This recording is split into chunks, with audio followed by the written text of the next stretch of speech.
Les conséquences du tremblement de terre de février dernier sont encore visibles à Christchurch en Nouvelle-Zélande. Ce terrain de rugby, très abîmé, aurait dû accueillir 7 matchs de la Coupe du Monde. Mais le séisme, qui a fait 181 morts et détruit 15 000 bâtiments, en a décidé autrement.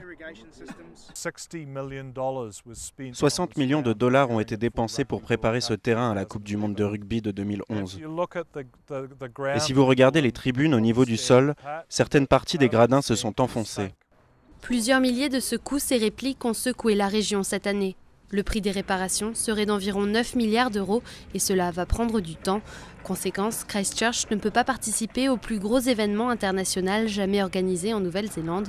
Les matchs prévus là-bas ont été transférés à d'autres régions du pays. Un coup dur pour cette ville qui vit pour le rugby. Nous avons des terrains de rugby à 5 minutes du centre-ville. Vous venez ici un samedi matin et dans les deux parcs, il y a des enfants partout, grands comme ça, qui font du sport, qui jouent au rugby.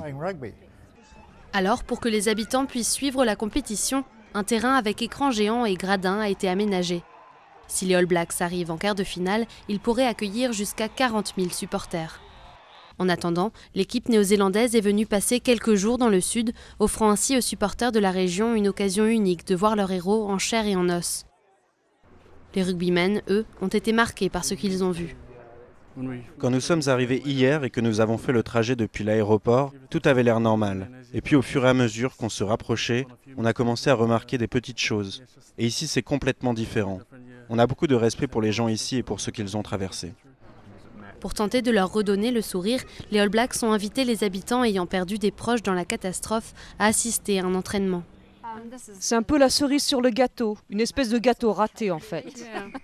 Pour le match d'ouverture, nous étions dans la maison de mes parents, parce que nous avons perdu notre maison aussi. Mon père aurait sauté au plafond depuis le temps. C'était la personne la plus bruyante quand il y avait des buts et des essais. Il aurait adoré. Les équipes anglaises et écossaises sont aussi venues en pèlerinage à Christchurch.